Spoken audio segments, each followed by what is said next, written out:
A great many lifelong Christians think that they surely know the meaning of the Aramaic word Abba.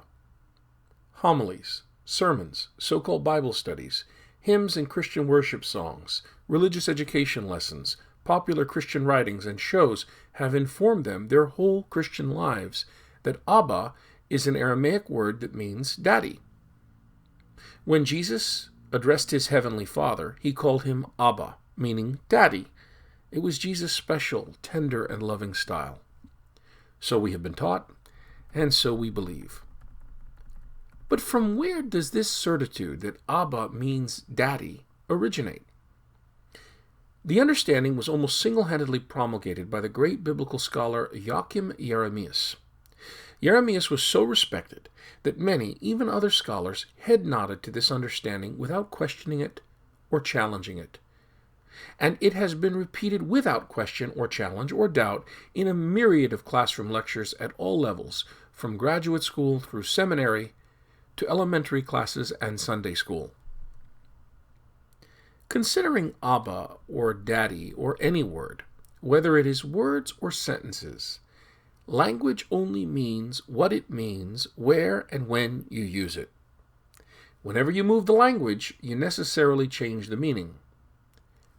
Wouldn't we all have to agree that Abba has been moved through time and space so drastically from its original Middle Eastern context into a cultural world, our own, vastly different than that of its biblical use?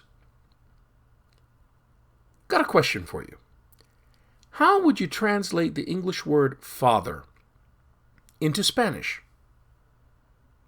Does the Spanish word padre mean father?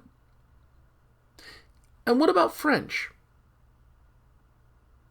And what about German? And what about translating father into Greek? How should one translate into English the German Vater, the Spanish padre, the French père, the ancient Greek pater? Do we learn to speak English in German soundings and spellings? Do we learn to speak English in Spanish soundings and spellings? Do we learn to speak English in French or Greek soundings and spellings? Many would say that the German Vater, the Spanish word padre, the French père, or the Greek pater are all the same thing and translate identically into English as father. What kind of images come to mind when you hear the word father? Do these images come to mind? As context group scholar John Pilch has shown us, the English word father, as used in English-speaking non-bilingual United States communities, refers to persons who fulfill the roles, behaviors, and values expected of adult males in prevailing American society. The meaning of father derives from the roles, behaviors, and values practiced in society. So while we might translate padre or vater or père with the English father, the accuracy of that translation is doubtful, since the social roles of each of the persons called by those names is not the same as in our American society. So a more accurate translation of padre would be Spanish father. Of vater would be German father. Of père would be French father, and so on. Yes, it's true, father and fatherhood are universals, facts of human life, wherever and you are and whatever the culture. But each culture experiences father and fatherhood in a different way. So, how does this apply to the meaning and translation of Abba? In 1988, venerable veteran language scholar James Barr took a fresh look at the evidence and concluded that Abba was not a childish expression comparable to daddy, but rather a more solemn, responsible adult address to a Middle Eastern North African father. Further, Barr went on to indicate that Abba could be either Hebrew or Aramaic, and if the historical Jesus did in fact use the term Abba in referring to God, it would be difficult for any scholar to prove that the word Abba is central to our total understanding of Jesus. Consider the only time Abba appears on Jesus' lips in the Gospels is in the Markan Passion account. When Jesus prays in Gethsemane, Abba, Father, remove this cup from me, yet not what I will, but what you will. Note the Greek word following Abba is Father. There is a Greek word for Mediterranean daddy, papas, but Mark does not use that term. The context of Jesus' Gethsemane ordeal is agonizingly painful.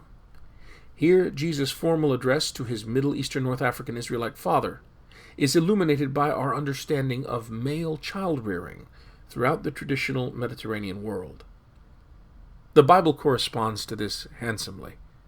Read Proverbs chapter 13, verse 24, chapter 19, verse 18, or chapter 23, verses 13 through 14 for advice on rearing males.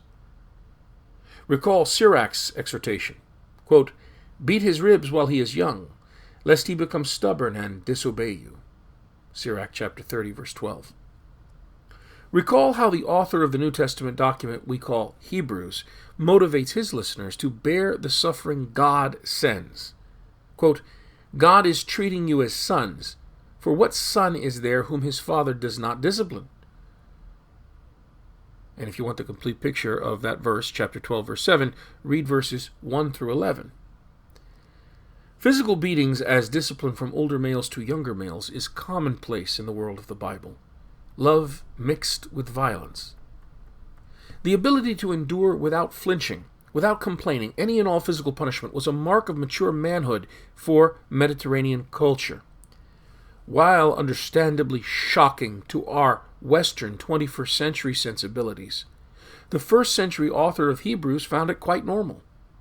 Mark portrays his Jesus as a perfect adult Mediterranean male, who cries out for his Mediterranean father to remove the physical threat to his life, but nonetheless submits to it without debate. The Markan Jesus hangs on the cross 6 hours, and only at the end shrieks out. The Mediterranean centurion's admiration of the manly manner of Jesus' death could be interpreted, among many other things, as an admiration for what others would call, later on, in our times, machismo. Does any of this make Abba sound like an American daddy to you?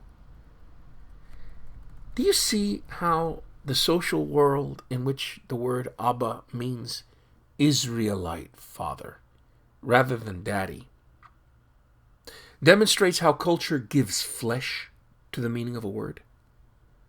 Dictionaries and lexica are not the sources of the meanings of words.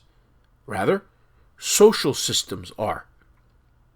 Fathers are universal, a fact of human life, but each culture experiences father in a different way. Daddy is particular to the post-industrial West and our culturally specific sentimentalities. American Bible readers should be wary of spurious familiarity. We have to be very careful not to read into the Mediterranean world of the Bible our 21st century Western American understandings of father and daddy. Perhaps our Judaic ancestors in the faith would be proud of their non-Judaic descendants and how we have learned a few words of the Hebrew and Aramaic languages. But I believe that they would likely be embarrassed that these same descendants fail to realize some basic things about language.